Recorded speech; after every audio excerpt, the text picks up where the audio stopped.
各位朋友大家好，今日2026年嘅1月15號，好耐冇同大家拍片啦。咁今日想同大家分享一個成語嘅。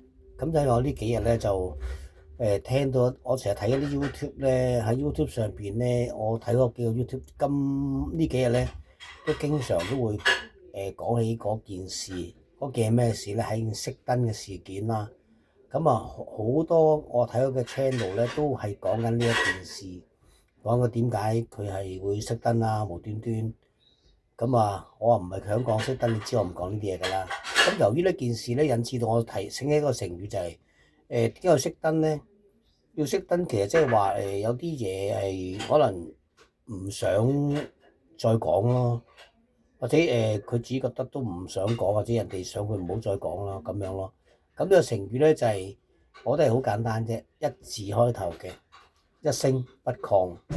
一聲不吭，即係話有啲嘢係唔想講嘅，擺喺心裏邊，even你自己嘅個人嘅感受都最好唔好講出嚟咯。